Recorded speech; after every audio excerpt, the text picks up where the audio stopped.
देखिए, ऐसा है कि ऑपरेशन सिंदूर जब हुआ था, उसके बाद से बल्कि मैंने कुछ वीडियो पे इस पे किए थे, पाकिस्तान की जियोपॉलिटिकल प्रोफ़ाइल बढ़ गई थी बहुत ज़्यादा। और हुआ ये था कि जैसे आज हम जानते हैं दुनिया जो है वहाँ पे 3 बड़ी ताकतें हैं। पाकिस्तान एक इकलौता कंट्री है जिसके रिश्ते तीनों बड़ी ताकतों के साथ नॉर्मल है और अच्छे हैं। चीन के साथ अच्छे हैं बहुत, वो तो हैं ही हैं। अमेरिका के साथ उनके रिश्ते बहुत अच्छे हैं। आप देखिएगा कि अमेरिका की जो यूएस कांग्रेस रिपोर्ट आई थी लास्ट ईयर नवंबर की, उसमें साफ लिखा था जो 4 दिन की जंग हुई है हिंदुस्तान और पाकिस्तान के बीच में, तो उसमें पाकिस्तान की फ़ौज ने अच्छा काम किया है। और साथ में फिर वो बताते रहे, प्रेसिडेंट ट्रंप भी खुश रहे कि मैंने सीज़ फायर कराया था और उसको क्रेडिट भी दे रहे थे वो। तो वो भी बड़े खुश हैं। उन्होंने भी एक रोल दे दिया था इनको वेस्ट एशिया के अंदर, जहाँ भी जंग चल रही है। अच्छा, रशिया भी उनके साथ क्लोज़ रिलेशंस करना चाहता है। कहने का मतलब ये है कि तीनों बड़ी ताकतें, उनके साथ उनके रिश्ते बहुत अच्छे हैं। और फिर जैसे हम जानते हैं पिछले साल उन्होंने एक संधि करी थी सऊदी अरेबिया के साथ, which is the strategic defence partnership बिल्कुल, एग्रीमेंट दैट दे बिल्कुल। Had done with the Saudis. अच्छा, उसके बाद क्या है, ये इन्होंने शुरू से तालमेल रखा। 28 फरवरी को जब जंग शुरू हुई है, तो army chief field marshal Asif Munir, prime minister उनका और विदेश मंत्री, वो तालमेल रख रहे थे ईरान के साथ भी और सऊदीज़ के साथ तो है ही, बाकी और ताकतों के साथ भी। ये जो 4 ताकतें इकट्ठी हो गई, जो कि उसमें शामिल हैं आपके इजिप्ट हैं, इजिप्ट अरब लीग का वो इकट्ठा कर सकते हुँ, हैं, फिर ओमान है वो जीसीसी कंट्रीज़ के हैं, फिर टर्की है उनकी अपनी एम्बिशन है हुँ। पर वो खिलाफ हैं इसराइल के, और फिर पाकिस्तान है, ये चारों हो गए। फिर आप देखिएगा कि संडे को खबर आई 22 मार्च को कि आसिफ मुनीर की बात टेलीफोन पे ट्रंप से हो हुँ, गई।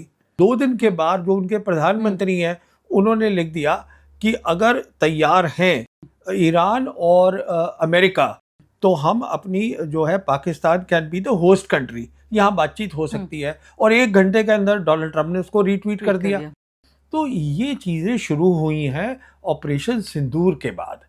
ऑपरेशन सिंदूर में हमारा जो रहा, जो नहीं करना चाहिए था, और मैं उस शुरू से कह रहा था, इसलिए नहीं करना चाहिए था कि मुझे कोई परेशानी है, इनकी प्रोफ़ाइल बड़ी है, मुझे उससे कोई परेशानी नहीं है। मुझे परेशानी है कि हमको दोनों मुल्कों को साथ रहना है, पर वो एक अलग कहानी है। पर ये सारी बात वहाँ से शुरू हुई है। अच्छा, फिर एक तो इनकी तीनों बड़ी ताकतों के साथ रिश्ता अच्छा है, साथ में क्या है, सिक्योरिटी की बात है कि अगर ईरान की टीम आती है नेगोशिएशन के लिए, तो वो कहीं जिनीवा तो जा नहीं सकती। ये लैंड बॉर्डर है, यहाँ से गए अपना पहुँच गए पाकिस्तान। कहने का मतलब ये है कि ये बेस्ट जगह थी दोनों लिहाज से। अगर आप देखिए, सऊदी अरब जो है वो इस समय है दूसरी तरफ, वो है अमेरिका। पर सऊदी अरब का जो रिश्ता है, अभी तो इनका एग्रीमेंट हुआ है पर ये तो बहुत पुराना हुँ, है। सऊदीज़ का और हुँ, पाकिस्तानियों का कोई नया तो है नहीं। हुँ, अच्छा, अभी साथ में क्या है कि क्योंकि ऑपरेशन सिंदूर में जियोपॉलिटिकल प्रोफाइल बढ़ी, और देखिए तालमेल रखने में पाकिस्तानी बहुत अच्छे हैं। जैसे हमने देखा कि जब उनको मौका मिला, जब सीज़ फायर की बात हुँ, आई तो उन्होंने फ़ौरन क्रेडिट दे दिया प्रेसिडेंट ट्रंप को कि हाँ, हुँ, आपने सीज़ फायर कराया है। तो वो तालमेल भी अपना अच्छा रख लेते हैं सब लोगों के साथ। तो और फिर न्यूक्लियर वेपन स्टेट है, मुस्लिम कंट्री है, इस बात को ज़रा समझिएगा। डोनाल्ड ट्रंप है, उनको ना तो कोई स्ट्रैटेजी आती है, ना उनको जियोपॉलिटिक्स समझ में आती है, ना मिलिट्री समझ में आती है। He is a deal maker, उसको अपनी तारीफ चाहिए, और प्रेसिडेंट हैं अमेरिका के। तो अगर उसने सीज़ फायर में काम किया है, जो कि किया है, ये भी नहीं है कि पाकिस्तानी झूठ में उनकी तारीफ कर रहे हैं। उन्होंने किया है। इनफैक्ट आप याद करिएगा जब ऑपरेशन सिंदूर हुआ था, तो उन्होंने सबसे पहले ट्वीट किया था कि दोनों लोग जो हैं वो तैयार हो गए हैं। बट हुँ, आज जो है वो 4 दिन की लड़ाई के बाद, मैं आपके दर्शकों को ऐसे समझाता हूँ कि दुनिया बदल रही है। एक ऑर्डर जो था, जो यूनिपोलर वर्ल्ड होती थी, जहाँ अमेरिका सुपर पावर होता था, अमेरिका तय करता था कि कैसे रूल्स बनेंगे, इंस्टीट्यूशंस क्या होंगी, वो उन्होंने तय किया कि ये वर्ल्ड बैंक है, आईएमएफ है, डब्ल्यूटीओ है, यूएन है, ये सब चीज़ें अमेरिका की बनाई हुई हैं। तो उनके रूल चलते थे। अब दुनिया जो है वो मल्टीपोलर हो गई है, और उसमें 3 बड़ी ताकतें आ गई हैं। तो अभी क्या हो रहा है कि अब वो रूल ख़त्म हो रहे हैं, अब नए रूल बनने हैं। जब एक वर्ल्ड ऑर्डर ख़त्म होता है और दूसरा शुरू होता है, तो मिलिट्री ताकत की अहमियत होती है, क्योंकि रूल टूट रहे हैं। इसका मतलब है और खुली छूट मिल रही है सब मुल्कों को। तो उनकी जो अंदर की रंजिश है, प्रॉब्लम्स है, मिलिट्री पावर बहुत इंपॉर्टेंट बन जाती है। अच्छा, ऑपरेशन सिंदूर के अंदर अमेरिका ने ये तय किया है कि पाकिस्तान ने अच्छा काम किया है, बेहतर किया है इंडिया से। हमारा अपना नैरेटिव है, पर अमेरिका ने ये तय करा है, और अमेरिका जो है 3 में से एक बड़ी ताकत भी है। देखिए, एक बहुत बड़ी फेज़ ख़त्म हो चुकी है लड़ाई की, और उस फेज़ में सीधी जीत ईरान की हुई है। मैं क्यों कह रहा हूँ एक बड़ी फेज़ ख़त्म हो चुकी है, क्योंकि अगर अभी कुछ बातचीत नहीं हुई तो हम एक ख़तरनाक फेज़ में चले जाएंगे। उसमें क्या होगा, ईरान क्या करेगा, स्टेट ऑफ हर्मोज़, और ये सब बता चुके हैं कि हम करेंगे, स्टेट ऑफ हर्मोज़ और रेड सी जो है, पर्शियन गल्फ और रेड सी, वो उसमें पूरा ट्रैफिक बंद कर देंगे। फिर जो हूतीज़ हैं, वो जो अंडर सी केबल्स जाती है इंटरनेट की, वो स्टेट ऑफ हर्मोज से जाती है। 30% वर्ल्ड की इंटरनेट केबल वहाँ से जाती है, जो इंटरनेट प्रोवाइड करती है मिडल ईस्ट को, कुछ पोर्शंस है साउथ एशिया के, और कुछ पोर्शंस है यूरोप को। तो वो उसको काट सकती है। तो उसमें नहीं, हमारे देश में थोड़ा अलग है हिसाब किताब रखा हुआ हमने, तो वो उसको भी काट सकती है, वो निकल जाएगा। तो आप समझ लीजिए कि वो सारी जो सब कुछ आजकल इंटरनेट पे होता है, बिजनेस, फाइनेंसेस, सब खत्म हो जाएगा। अच्छा, दूसरा क्या होगा, जैसे उन्होंने कहा है, ईरान ने कहा है कि अगर आप हमारी एनर्जी, पावर स्टेशंस और हमारे डीसैलिनेशन प्लांट्स में मारेंगे, तो हम वो सब कुछ यहाँ भी कर देंगे जीसीसी कंट्रीज़ में। तो कहने का मतलब ये है, एक तो वहाँ तबाही होगी, और दूसरा यहाँ पे जो जीसीसी कंट्रीज़ है उसका इतना नुकसान हो सकता है कि अगले कुछ डेकेड्स तक नॉर्मलसी नहीं आएगी। नेतन्याहू ने साफ कहा है कि मैं तय करूंगा जब जंग कब खत्म होगी, अमेरिका तय नहीं करेगा, वो उन्होंने साफ कह दिया है। तो वो इजराइल जो है वो अपनी जंग खत्म नहीं कर रहा है, ये तय है। इसलिए एक खबर और भी आई है कि 11 कंट्रीज ने अपने सिटीजन को कहा है कि आप इजराइल को छोड़ के चले जाइए, क्योंकि इजराइल पे बहुत बमबारी हो रही है, वहाँ पर सेंसरशिप है, इसलिए वहाँ से पता नहीं चल पा रहा है कि हो क्या रहा है। पर इजराइल का मुद्दा ये है कि मुझे किसी तरीके से जंग को बढ़ाते रहना है, ख़त्म नहीं कर, क्योंकि उनका इसी जो अकेले वो लड़ाई लड़ नहीं सकते। अगर और लोग जुड़ते जाएंगे तो उनकी ये सोच है कि वो सारी चीज़ बढ़ जाती है, वो आपस में लोग लड़ेंगे, और वो अपने आप को they want to emerge as the number 1 power in the region. देखिए, ऐसा है कि ऑपरेशन सिंदूर जब हुआ था, उसके बाद से, बल्कि मैंने कुछ वीडियो पे इस पे किए थे, पाकिस्तान की जियोपॉलिटिकल प्रोफाइल बढ़ गई थी बहुत ज़्यादा। और हुआ ये था कि जैसे आज हम जानते हैं, दुनिया जो है वहाँ पे 3 बड़ी ताकतें हैं। पाकिस्तान एक इकलौता कंट्री है जिसके रिश्ते तीनों बड़ी ताकतों के साथ नॉर्मल है और अच्छे हैं। चीन के साथ अच्छे हैं बहुत, वो तो है ही हैं। अमेरिका के साथ उनके रिश्ते बहुत अच्छे हैं। आप देखिएगा कि अमेरिका की जो यूएस कांग्रेस रिपोर्ट आई थी लास्ट ईयर नवंबर की, उसमें साफ लिखा था जो 4 दिन की जंग हुई है हिंदुस्तान और पाकिस्तान के बीच में, उसमें पाकिस्तान की फ़ौज ने अच्छा काम किया है। और साथ में फिर वो बताते रहे, प्रेसिडेंट ट्रंप भी खुश रहे कि मैंने सीज़ फायर कराया था, और उसको क्रेडिट भी दे रहे थे वो, तो वो भी बड़े खुश हैं। उन्होंने भी एक रोल दे दिया था इनको वेस्ट एशिया के अंदर, जहाँ भी जंग चल रही है। अच्छा, रशिया भी उनके साथ क्लोज रिलेशंस करना चाहता है। कहने का मतलब ये है कि तीनों बड़ी ताकतें, उनके साथ उनके रिश्ते बहुत अच्छे हैं।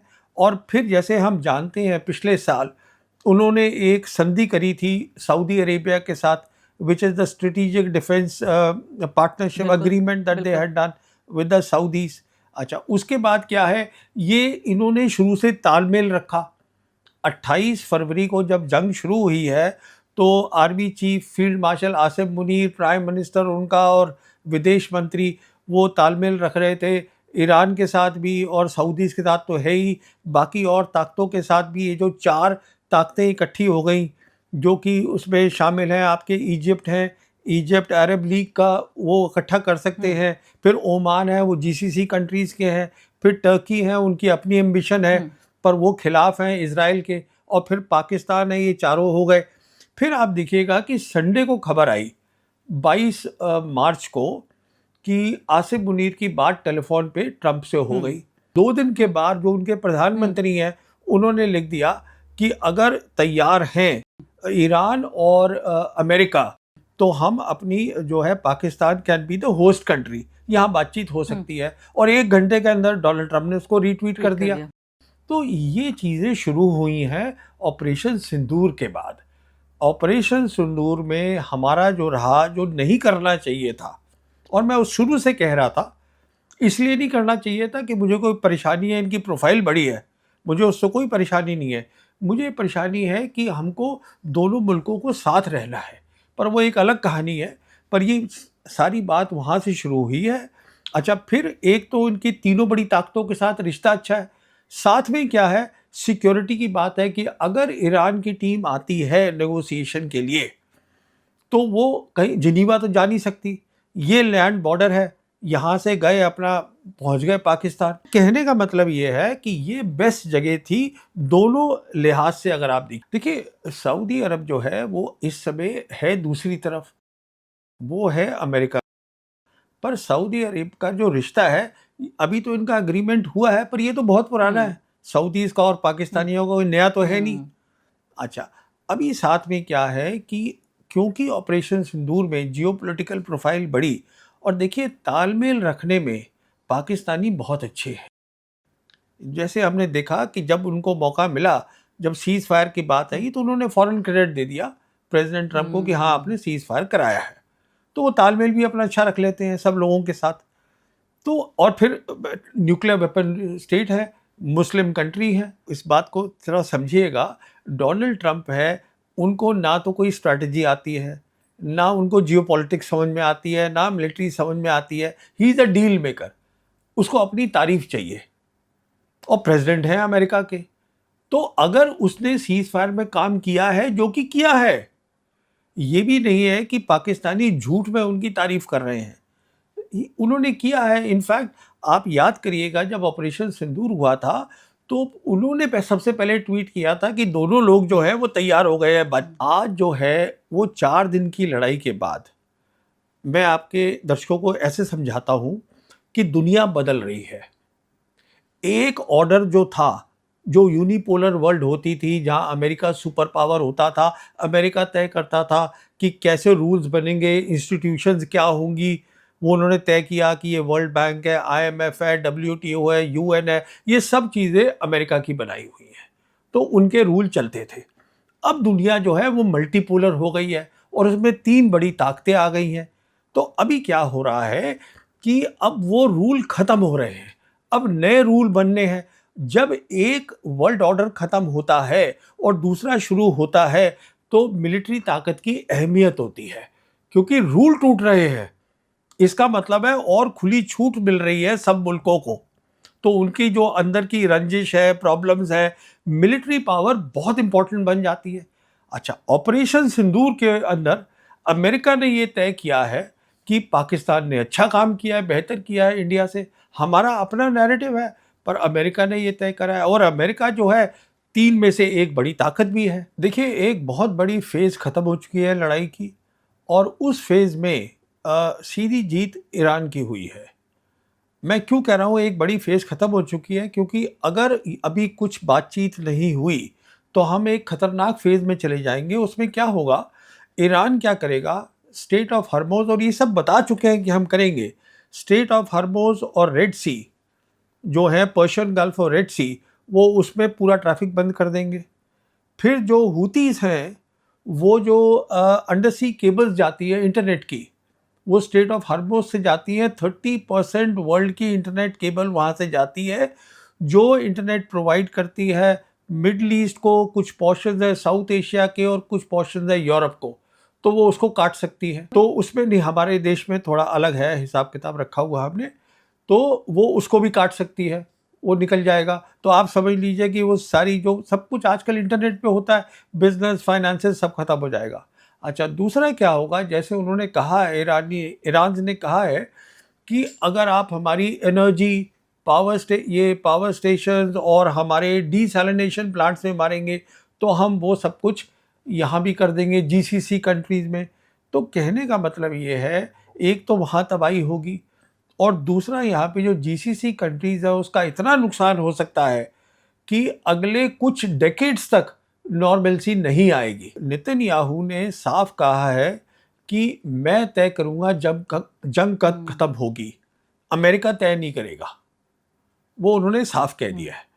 तो वो इजराइल जो है वो अपनी जंग खत्म नहीं कर रहा है, ये तय है। इसलिए एक खबर और भी आई है कि 11 कंट्रीज ने अपने सिटीजन को कहा है कि आप इजराइल को छोड़ के चले जाइए, क्योंकि इजराइल पे बहुत बमबारी हो रही है, वहाँ पर सेंसरशिप है, इसलिए वहाँ से पता नहीं चल पा रहा है कि हो क्या रहा है। पर इजराइल का मुद्दा ये है कि मुझे किसी तरीके से जंग को बढ़ाते रहना है, ख़त्म नहीं कर, क्योंकि उनका इसी जो अकेले वो लड़ाई लड़ नहीं सकते।